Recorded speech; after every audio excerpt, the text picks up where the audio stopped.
नमस्कार। मेरा नाम भाऊ तोरसेकर। आप देख रहे हैं प्रतिवाद। दोस्तों, जंग हो, युद्ध हो या चुनाव हो या राजनीति हो, ये जब एक तरीके से सामना होता है, मैच होती है, तो उसमें किसी को जीतना और किसी को हारना पड़ता है। एक की जीत दूसरे की हार होती है, दूसरे की जीत पहले की हार हो सकती है। लेकिन जब आप लड़ते हो, मैच हो या लड़ाई हो या चुनाव हो, उस चुनाव में सामने वाले को कैसे हराना है या आपको कैसे जीतना है, उसकी आप कोई रणनीति स्ट्रेटेजी बनाते हो कि भाई वो ये कर सकता है तो मैं ये करूंगा। मुझे अ, एक गावस्कर का किस्सा बता दूं आपको। गावस्कर का किस्सा बता दूं, क्रिकेट का जो है।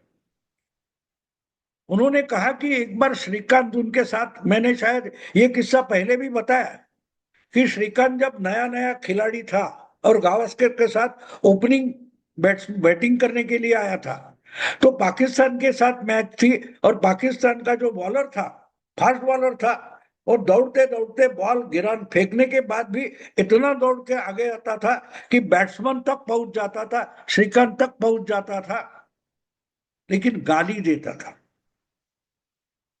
तो 2 ओवर तक उसको श्रीकांत ने बहुत पीटा था। फोर मारे थे, सिक्सर मारे थे, चौके छक्के मारे।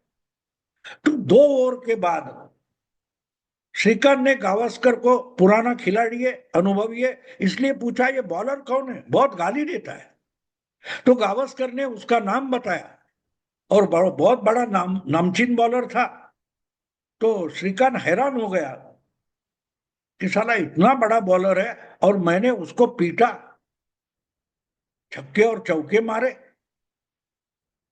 तो तीसरी ओवर जब शुरू हो गई, तो उस बॉलर की बॉलिंग से, जिसको 2 बार पीटा है, उससे भी श्रीकांत मानो डर गया था और बैकफुट पर खेलने लगा, और बैकफुट पर खेलने लगा। और तीसरे या कुछ दूसरे या तीसरे बॉल पर एलबीडब्ल्यू आउट हो गया। तो वो किस्सा समझाते हुए गावस्कर ने कहा कि वो एक बात भूल गया श्रीकांत। श्रीकांत की गलती खेलने में नहीं थी।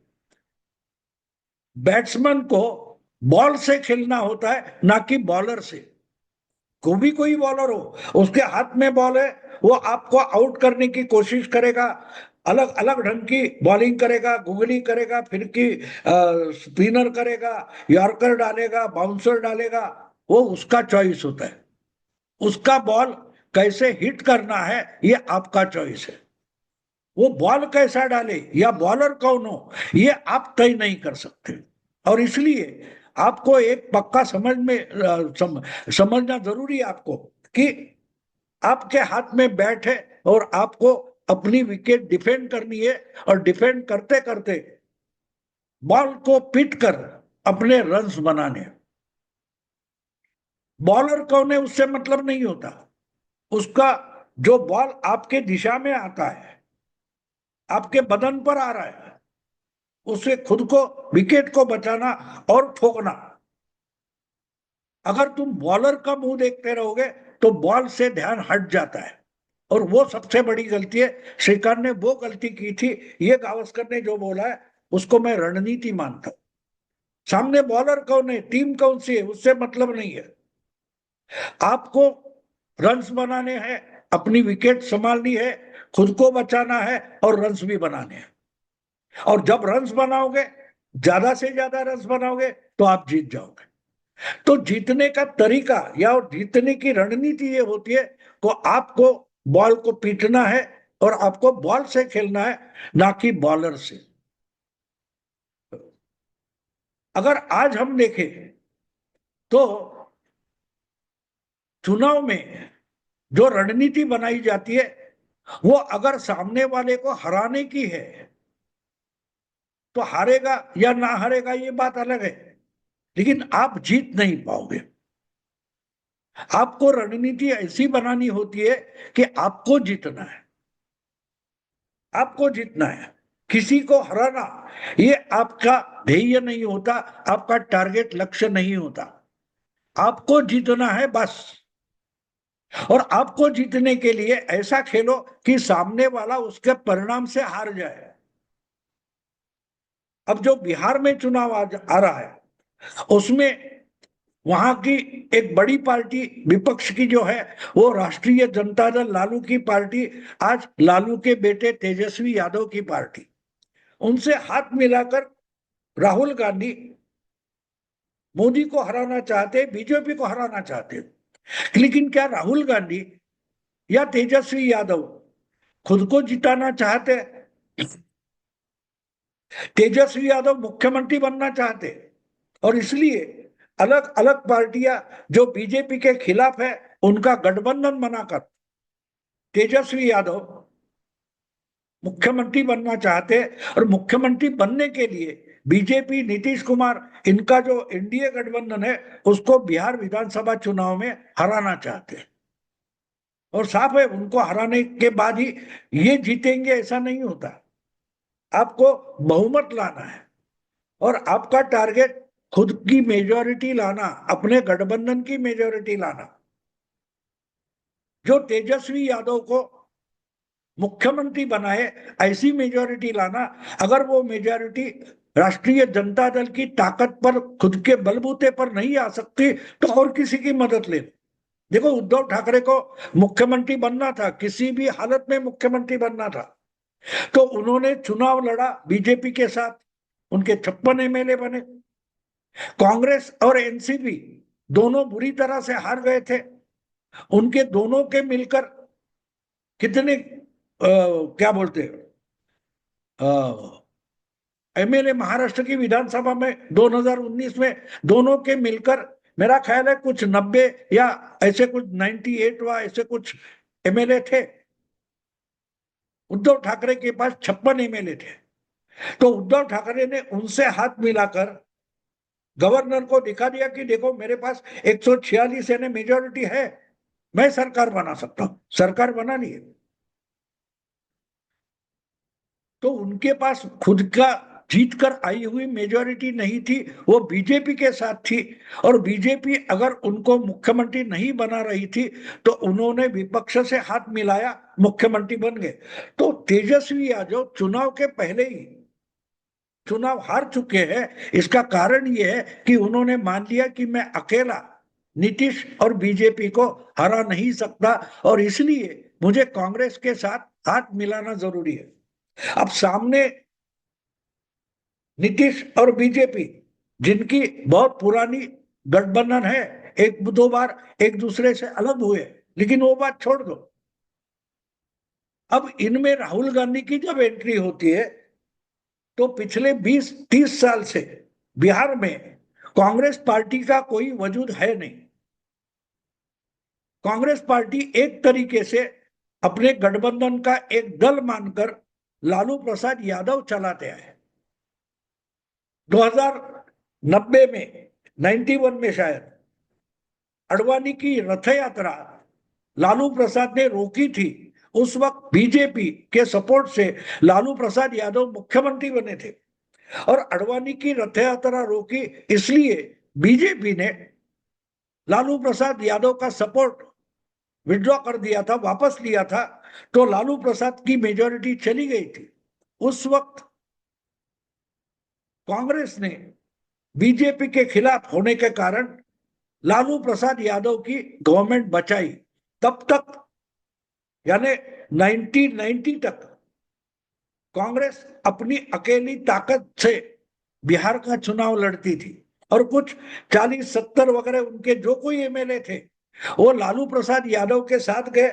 और उसके बाद बिहार में कांग्रेस का कोई तगड़ा नेता खड़ा ही नहीं रहा। आहिस्ते आहिस्ते कांग्रेस बिहार में लालू प्रसाद यादव की पिछलकू पार्टी हो गई। लालू प्रसाद को चारा घोटाले में मुख्यमंत्री पद छोड़ना पड़ा। उन्होंने अपनी गृहिणी पत्नी, जिसको राजनीति का कोई मालूमात नहीं थी, उनको मुख्यमंत्री बना। कांग्रेस उनके साथ खड़ी हुई। तो वहां से कांग्रेस जो मर चुकी है अधमरी हुई है या शायद मर चुकी है, वो अपनी ताकत से बिहार का चुनाव नहीं लड़ सकती, ये इतिहास है। 2015 में, सॉरी 2010 में जो बिहार के चुनाव हुए, उसमें कांग्रेस के सिर्फ 4 एमएलए, 4 या 7 ऐसे कुछ, यानी डबल फिगर में भी कांग्रेस बिहार विधानसभा में नहीं थी।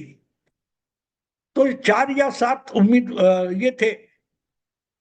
लेकिन मोदी के विरोध में जाते हुए नीतीश कुमार ने एनडीए छोड़ी और लालू प्रसाद का साथ दिया, और 2015 में भी जो चुनाव हुआ उसमें लालू और कांग्रेस के साथ नीतीश कुमार गए।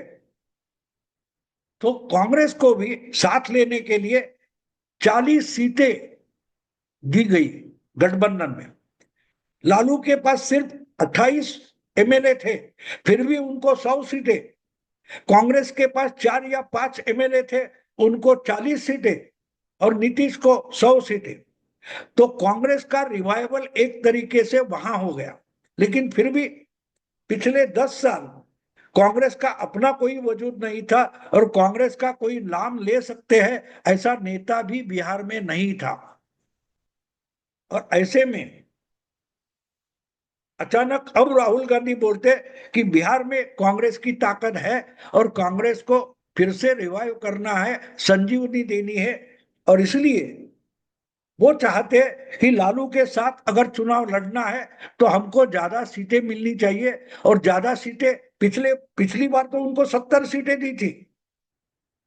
2020 के चुनाव में नीतीश कुमार ने, और सॉरी, नीतीश अलग हुए थे तो लालू प्रसाद यादव ने, 2 नंबर की पार्टी है, इसलिए कांग्रेस को 70 सीटें दी थी। उसमें से कांग्रेस सिर्फ 19 सीटें जीत पाई, माने 50 से ज्यादा सीटें लड़कर कांग्रेस हार गई थी।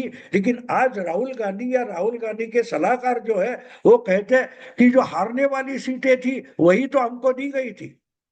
अब कांग्रेस को 70 सीटें चाहिए, कम से कम 65 सीटें तो चाहिए, लेकिन उनमें ज्यादा से ज्यादा जीतने वाली सीटें हैं वो कांग्रेस को मिलनी चाहिए।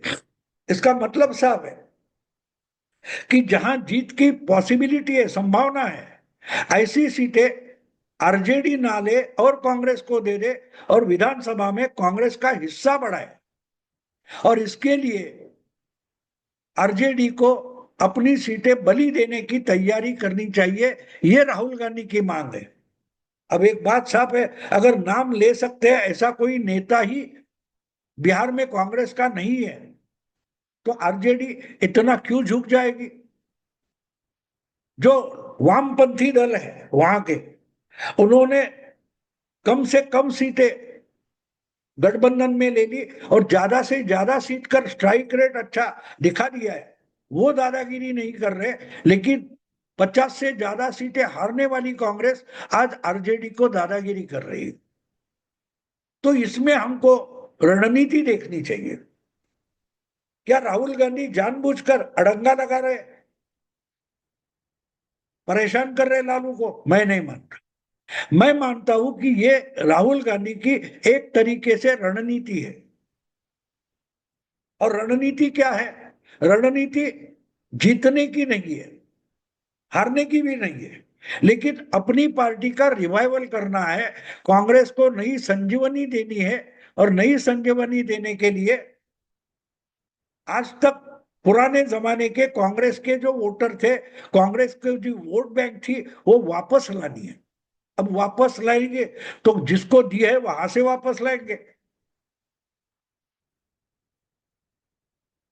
1990 में जब जनता दल और बीजेपी साथ लड़कर बिहार में कांग्रेस को हराया गया, तब वहां कांग्रेस के जो मुख्यमंत्री थे, मुझे लगता है जगन्नाथ मिश्रा थे,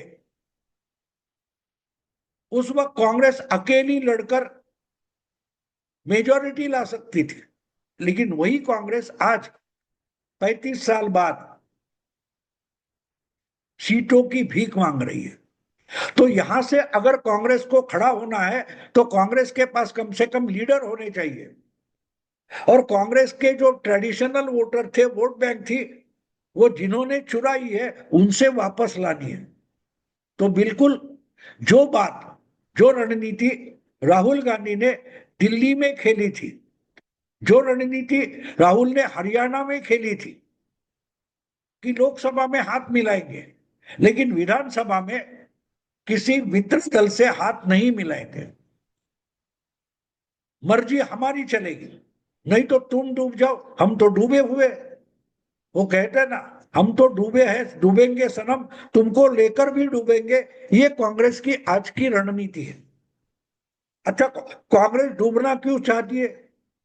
क्योंकि बात साफ है, अगर डूबेंगे तो जिस क्षेत्रीय दल से हाथ मिलाया है उसकी भी ताकत घट जाती है, और सारे के सारे कांग्रेस के मित्र दल जो क्षेत्रीय पार्टियां हैं, उन्होंने कांग्रेस के ही वोट बैंक चुरा कर, नोच नोच कर अपनी ताकत खड़ी कर दी है।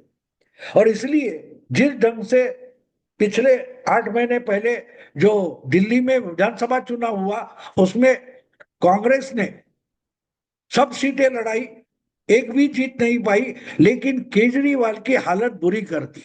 बीजेपी जीत गई, लेकिन बीजेपी जीते तो परवाह नहीं, बीजेपी तो सामने वाला दुश्मन है, साथ वाला दुश्मन है, वो नुकसान ज्यादा करता है।